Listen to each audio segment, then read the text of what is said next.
Hello and welcome to St. Louis Classical Community. I'm David Ackerman. With me today is my co-host, Joseph Behan, and our special guest, Joseph Choi.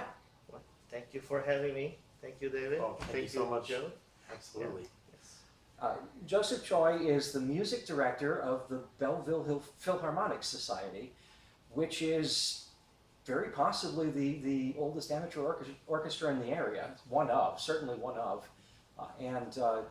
It's kind of special because they have their own hall. They don't even have to borrow somebody else's house. They've got their own. Just a rehearsal hall. None of the rest of us have that. That's pretty special. Sure. That strikes me as a pretty neat deal, and it says something about the permanence of the orchestra and the prominence of the orchestra in that community. I was lucky enough to play with the orchestra in the 90s, and I could definitely feel the history in that hall. It definitely felt special. So that is a wonderful building. So even if they're just using it for rehearsals, it does imbue all the performances, especially the ones I was part of, with something special. Sure. And your next concert is going to be a night at the Derby. I'm trying to recall the title, and I've got it in my notes, and they're sitting somewhere else. Sure. It's this coming Saturday, May 4th, 7:30 at St. Clair of Assisi Catholic Church in O'Fallon, Illinois. So we're going to the other side of the river today. Yeah. Previously, all of the shows that all of our guests have been on the west side of the Mississippi River. There are two sides. The other one is over in Illinois, and Sure. there's lots of orchestras over there too. Sure. So what I know you talked about the William Tell Overture. Sure. I believe you said that the Beethoven 7 is on the program. Correct. Yeah. Beethoven 7. And also we're doing a couple of short pieces by Leroy Anderson. Oh, okay, very good. And one of them is Home Stretch, which is not very, it's not performed enough, I think, but it's very short, nice piece. And also Horse and Boogie, which is another very short piece. It's all horse related kind of thing. And also, you can't forget my old Kentucky home as a part of this whole Kentucky It does Derby. sound like a Derby weekend right there. Yes, and also happens to be May 4th. So we'll be surprised. Well, I guess it won't be surprised anymore. I'm telling you that we're ending with the Star Wars theme. I was going to do that. There we go. By John Williams. May the 4th be with you. Yeah, exactly. It sort of came up as like, hey, Maestro, what if? And I'm like, yeah, there's not enough things for brass anyway, so let's throw in there. Yeah. Well, that'll be great. That's the trench run. That's kind of like a little race. It'll fit in there, but you just have to take advantage of those opportunities when they present themselves. Exactly. So we're doing programming slightly different than normal classical overture, concerto, symphony format. And so what we're doing is basically starting with William Tell, Overture by Rossini. Then the next piece on the program is Beethoven 7, which is about 37, 38 minutes, depending how fast we take it. And then intermission, and then some of the lighter works will be second half. And so typically, they watch their favorite soloist do concerto with the orchestra, and many people just leave. Well, hopefully in this case, they will stick around for the rest of the piece, ending with John Williams, Star Wars. Oh yeah. Well, that's going to be wonderful. I think changing up the programming a little bit and ending on a lighthearted note, I think is going to be fantastic. No, I'm always asking my wife after a show what her favorite piece was. She's not really a music person. By discipline, she studied business. Sure. And it's always the fast piece. what we played, it's always the fast piece. Yeah. And, so the John Williams will go over well in that regard.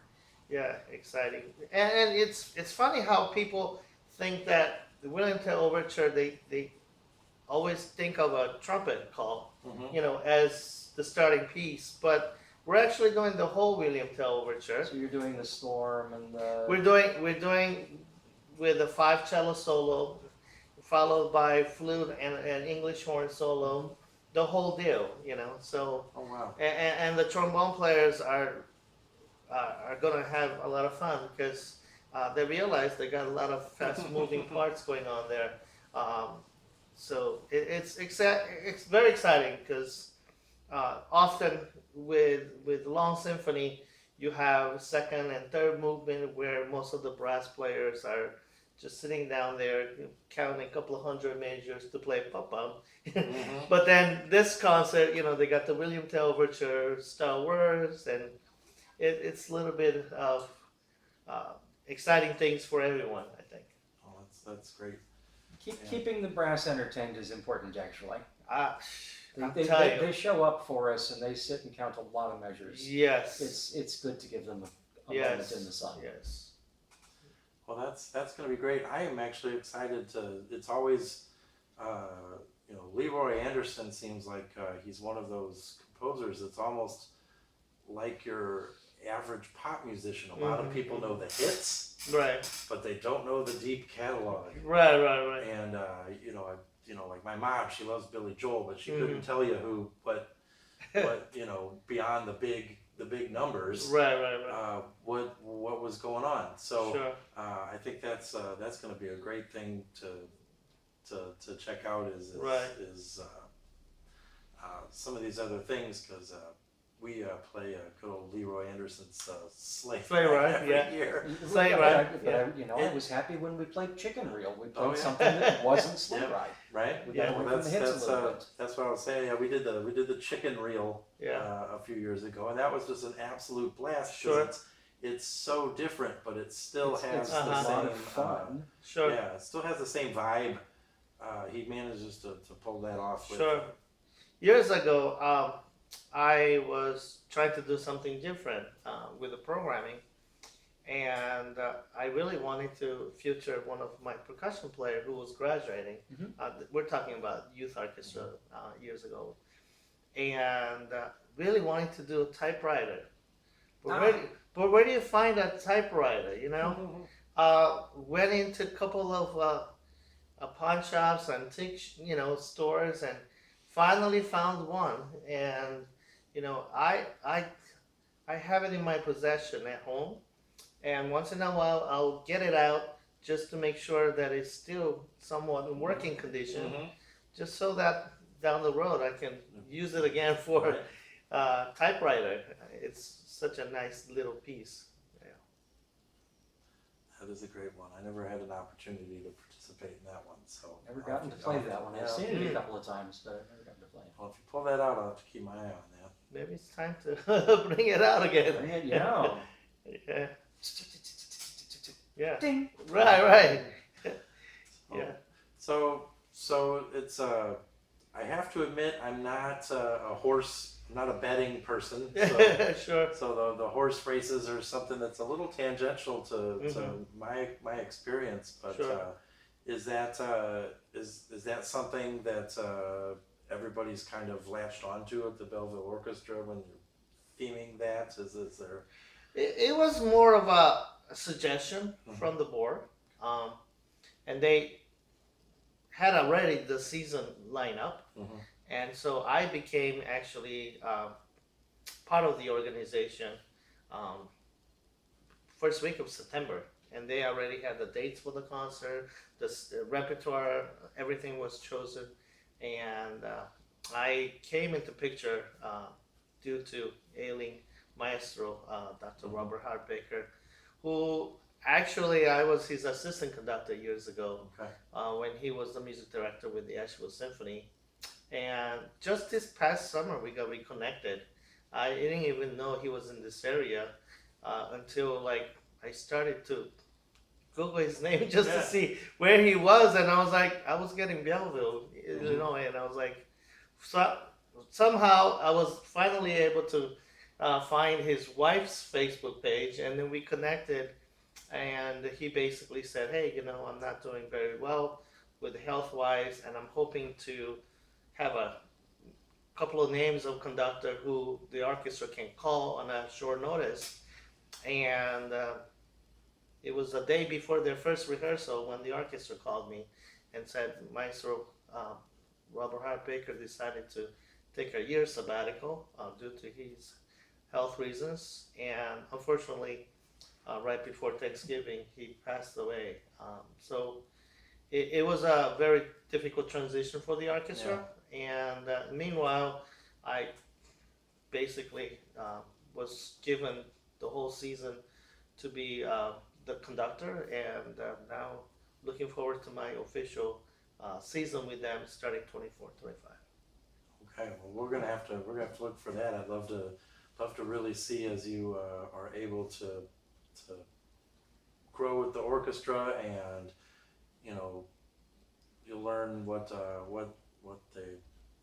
they're good at, and we can really start to see your stamp on Sure. the orchestra. That'd be great. Very exciting. The orchestra actually have been growing since last fall. The word is somehow getting out there. We're having a lot of fun during rehearsals. We are playing repertoire that seems to be exciting, fun, and I'm in the middle of finalizing our season for next year, and I'm actually diving into a lot of the many of the repertoire that are not widely performed, but some good repertoire, and we're hoping to do some Latin American composer music, some hopefully, I mean, it has to be approved by the board, but some composers such as Khachaturian. Oh yeah. There's several different ballet suites out there by Khachaturian, several other symphonies that have not been performed, possibly the later Schubert, earlier Tchaikovsky, and some of the Dvorak's and Mendelssohn that often ignored, and so we're trying to work all that out, and then of course have a very exciting guest soloist that we're talking right now to make sure that we are able to put a nice season together. That's gonna be great. I have the Khachaturian is definitely one of those that's just not performed enough, and I will only recall ever playing one piece by him, and it's been so long I don't even know if I could tell you which one it was. Right. I Apparently, played something out of Guyane once, but that might be yeah, about it. that's one that everyone knows. Actually, Khachaturian, has violin concerto that's been transcribed for flute, and many of the flute players basically now claim that's their concerto. Hey, that's And actually, the tuba player with the Philadelphia Orchestra, she auditioned on Khachaturian violin concerto on tuba when she was being looked at as one of the finalists with the Philadelphia Orchestra. She played the Khachaturian violin concerto on a tuba. yeah. And so they said, "You're it." Straight out of University of Michigan with undergraduate degree, and she won the job and became the principal tuba with the Philadelphia Orchestra. I think we're talking about 15 years ago. She's still there. Well, Yeah. That's wonderful. Yeah. I, in my college days, I'm gonna forget his name. It's the old St. Louis Symphony conductor before. Leonard Slakin? No, David Robertson. yeah, Robertson. Thank Yeah. you. Appreciate that. I'm so bad with names, it's terrible. Sure. But David Robertson would he'd program. He was real good, I thought, with programming a work that would get people to come out. Right. But then he would put with it some works that you'd just never heard Right, before. right, He right. was really good about just taking these Sure. obscure works, and sometimes, a lot of the times, my favorite thing, he would catch me, to say there'd be a big piece that I just would love to see, and then all of a sudden it's like my real favorite thing on that program was this random piece that I had never even heard of before, and you know, had no idea it was even on the program, and it just starts playing, and I'm like, what is this? And so I think it's wonderful that the drive to kind of push some stuff that's not necessarily in people's ears just yet is going to be awesome. So now I'm really excited for and to pair it up with more popular things, so that you know that to draw those connections and to get people to maybe you can get people to listen to something slightly differently. Right. With that Well, context. one of the thoughts that I had was, okay, well, we could all play Tchaikovsky 6, Dvorak 9. Well, across the river, in our case, from Bellevue, it's St. Louis Symphony.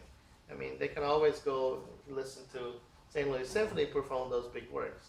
But I was looking into what are some of the other pieces that are not widely performed that we can also, you know, bring it back to popular, maybe a little piece of a popular, you know, music that we could create and bring it back some excitement towards some of the composers that have not been performed a lot. So that's the idea. Well, that's wonderful. Okay, well, I am definitely excited. I mean, I think themed concerts are good. They bring it in. So, you know, it just I can already feel kind of the excitement because you know the William Tell Overture. You know, you get that race started, and you really can't go wrong. You know, when I was a kid, one of the very first classical records that I was ever gifted was a copy of Beethoven's Fifth and Seventh. My mother always played the Seventh Symphony when she was cleaning the house, and Wow. so there was, you know, the Seventh Symphony had this kind of, well, it's got a bright, fresh feel to it. You know, it's so happy, mostly, and so that, you know, that fit in very. It was always a childhood favorite of mine. Yeah, but I just remember when the Fifth Symphony was the one that I thought I was going to gravitate towards, but when it ended and the Seventh came on, I remember getting really excited. Wow. We're just getting started here. And so the Seventh has always been a low-key favorite of mine. I mean, it's hard not to have a favorite Beethoven symphony, or you know, not to like them all, but I've always had that fond. The Seventh has been the underdog because every time I see it on a recording, they love to do it 5 and 7, 5 and 7, 5 and 7, and they are, you know. It seems to be the B side of recorded Beethoven media. So the Seventh is personally one of my favorites. So I'll be excited to hear that. Sure. Beethoven symphonies are mostly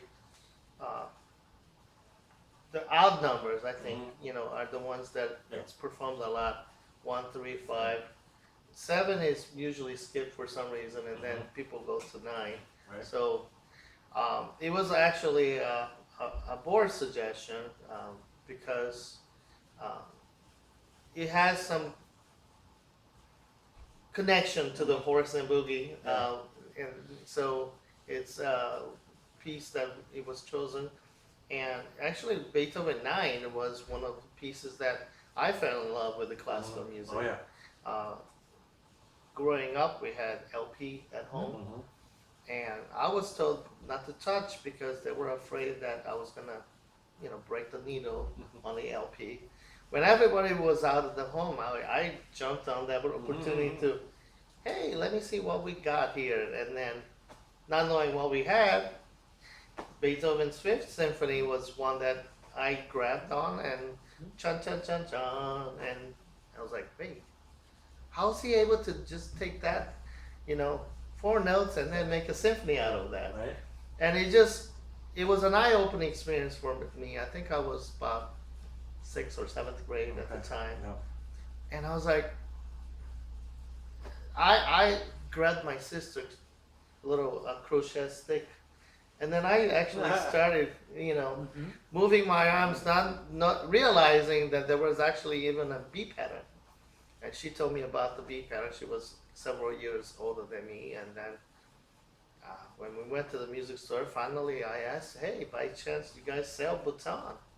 And you know, a good old king, I think, you know, uh, Bhutan, and that's how I got started. Oh wow. Yeah. There you go. It's I think Beethoven has started many a music career. I, I remember dancing around the living room pretending to conduct Beethoven as a child, so yes, Yeah. I'm forced to, I believe so, I believe it. That Beethoven record that my grandmother gave me, she also gave me Brahms' Fourth, and those are the two. Oh wow. Those are the two that started it for me. And later in college, the professor, music theory professor, was talked about. You know, they always talk about the four-note motive, and he cited Brahms as he said, "Oh, four-note motive, let's do two," and that was the Brahms' Fourth. And so I had no idea that these two random records that my mother gave me were the king of the short motive. Yeah. Building a whole symphony out of Correct. a couple of notes. Wow. But yeah, that's I think that's I'm sure I'm not special in that there's that one recording that everybody hears that just sends them on a path that they could have never even anticipated. Right. I wonder. I will be listening really intently to what the connection with the Seventh and the Leroy Anderson is going to be. If there's thematic material, I kind of overheard you say that there were Yes. some connections. Right. The Beethoven Symphony has four movements, and one of the movements is actually when Beethoven was composing, he had the horses as an idea, and so that's basically the connection between the literary Anderson, Horse and Boogie, and William Tell, and of course, you know, there are so many other possibilities with Kentucky Derby or Horse and Grofe. You know, everyone knows the Grand Canyon Suite. And so there are many other possibilities that we're looking into doing. I think the orchestra is also thinking about having some sort of a fundraiser event after the concert that goes along with Kentucky Derby food, I guess. People eat doing horse racing. I personally, I've never been to horse race to know what it's like being in person, but there is a track not too far from Belleville called Fairmont. Oh, really? Yeah. I forget exactly where it is. Right. I've never been there either. I was curious if there was a connection. No, it was just I think it's the starting of the Kentucky Derby season, and so interesting how I was looking at our concert team, and then used to live in Maryland area before we moved to currently live in Missouri, but there's an orchestra in Maryland called Columbia Orchestra, and they're doing the same theme, the horse, Kentucky Derby, and so it's nice to see what other orchestras use the same theme and what kind of repertoire they do. Yeah. Well, that's great. Well, I think this theme is fantastic. I'm looking forward to it, and I'm excited to see that Belleville. I know they were just broken-hearted about losing such a great person, but I am looking forward to seeing what this new era is gonna bring, and looking forward to seeing all of the new programming, and it does seem like Belleville. You were saying earlier off camera that Belleville's growing and the orchestra's growing, and it seems to be doing that. And so, one thing I want to mention is that all Belleville Philharmonic Orchestra concerts are free. There is a basket by the door, and everyone is welcome to offer free donation. It's something they've started years ago. They noticed that more people actually come out to the concert, and comparing to amount of people that came when they used to charge tickets, Mhm. it was actually basically double. And so, and financially, it was basically a win-win situation because they were basically getting the same amount of donation they were getting when they were selling tickets. So it's working out well. Certainly, I think orchestras can always use more support, and corporate sponsorship is something they're looking into. And of course, Arts Council grants are always available. State grants are all available. So we're hoping to make concerts more of inviting for Mhm. people to come out. We just did a concert in March with concerto competition Mhm. winners, and 3 of the winners were actually all violinists from St. Louis Symphony Youth Orchestra. Mhm.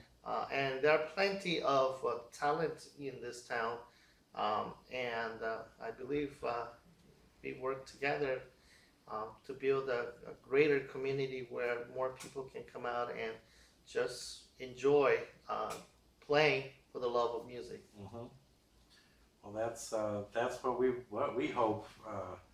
You know, I love that St. Louis community area.